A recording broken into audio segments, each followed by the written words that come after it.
इस कहानी की शुरुआत होते है साल 2019 के आखिर में।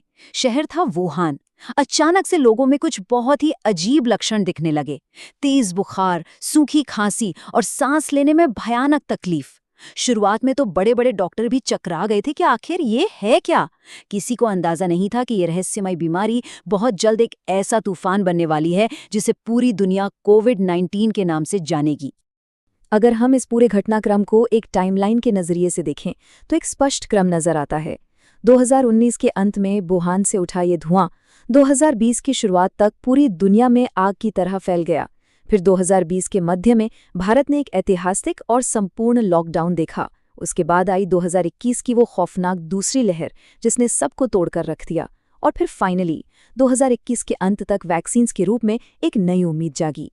आइए सबसे पहले समझते हैं कि कैसे ये अनजान खतरा सिर्फ एक शहर से निकलकर एक ग्लोबल संकट बन गया।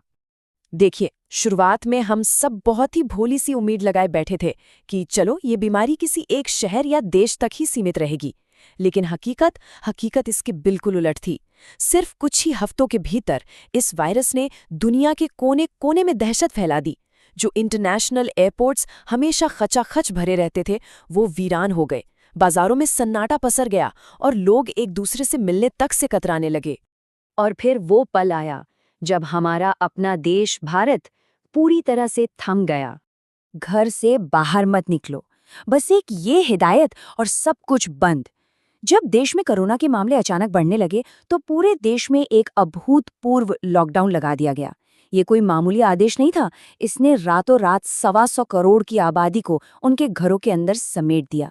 इस अचानक लगे ब्रेक का जो झटका था ना, उसे शायद ही कोई कभी भूल पाएगा। जरा उस मंजर को याद कीजिए।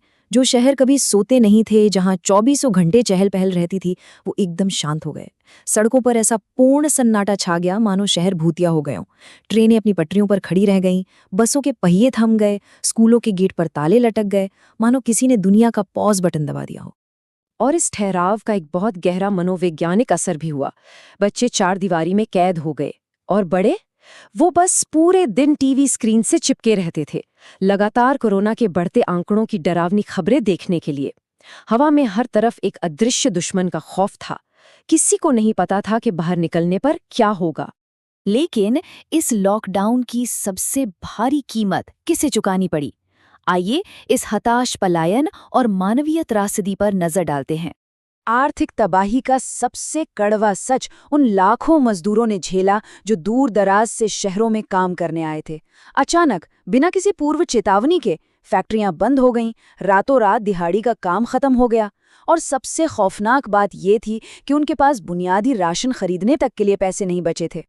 और इसी मजबूरी से वो दर्दनाक मंजर पैदा हुआ जिसने पूरे देश की रूह कंपा दी। हजारों लाखों लोग अपने गांव की तरफ पैदल ही निकल पड़े, बिना खाने पीने के, तपती धूप में, कोई साइकिल से तो कोई पैदल, सैकड़ों किलोमीटर का सफर। अपने छोटे छोटे बच्चों को कंधों पर बिठाकर चलते उन बेबस चेहरों की तस्वीरों ने हमें अंदर तक झकझोर कर रख दिया था। उधर सड़कों पर ये हाल था तो दूसरी तरफ अस्पतालों के अंदर एक अलग ही जंग लड़ी जा रही थी।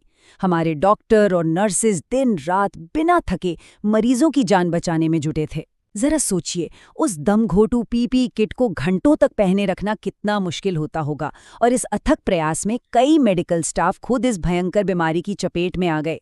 ये उनका वो अकल्पनीय बलिदान है जिसे कभी नहीं भुलाया जा सकता। लेकिन शायद सबसे भयानक दौर अभी आना बाकी था। 2021 की वो दूसरी लहर। लाखों, जी हाँ, जब 2021 में दूसरी लहर ने दस्तक दी तो हर दिन आने वाले नए मामलों की संख्या लाखों में पहुंच गई। ये सिर्फ कोई आंकड़ा नहीं था, ये उस खौफ का मीटर था जो अब लगभग हर घर के दरवाजे तक पहुंच चुका था। ये लहर पहले से कहीं ज्यादा तेज और कहीं ज्यादा घातक थी। ऐसा लग रहा था मानो पूरा हेल्थ केयर सिस्टम ताश के पत्तों की तरह ढह गया हो। अस्पतालों में एक भी बेड खाली नहीं था। ऑक्सीजन की ऐसी गंभीर किल्लत मची कि लोग अपनों की सांसें बचाने के लिए सड़कों पर पागलों की तरह ऑक्सीजन सिलेंडर्स ढूंढते फिर रहे थे। और जो सबसे ज्यादा तोड़ने वाला दृश्य था, शमशान घाटों के बाहर लगी वो लंबी न खत्म होने वाली लाइनें, वो सच में हमारे लिए गहरे सामूहिक दुख का समय था। पर कहते हैं ना, हर घनी रात के बाद सवेरा जरूर होता है। और वो टर्निंग पॉइंट भी आया। जब हर तरफ निराशा थी, तब विज्ञान ने एक संजीवनी दी। जब हम सब घरों में बंद थे, तब दुनिया भर के वैज्ञानिक अपनी लैब में एक इलाज खोजने के लिए रेस लगा रहे थे, और इसी मेहनत का नतीजा था कोविशील्ड और कोवैक्सीन जैसी वैक्सीन्स का बनना। जब देश में बड़े पैमाने पर टीकाकरण अभियान शुरू हुआ, तब जाकर कहीं ऐसा लगा कि हाँ, अब हम इस लड़ाई में वापसी कर रहे हैं। वो राहत की सांस सच में बहुत बड़ी थी। खैर, इस पूरी जद्दोजहद के बीच हमारी दुनिया काफी बदल चुकी थी और हमने एक न्यू नॉर्मल को अपना लिया था। हमारी रोजमर्रा की जिंदगी का हर पहलू बदल गया था। बच्चों के स्कूल अब इमारतों से निकलकर मोबाइल और लैपटॉप की स्क्रीन पर आ गए। ऑफिस का काम लिविंग रूम के सोफे से होने लगा।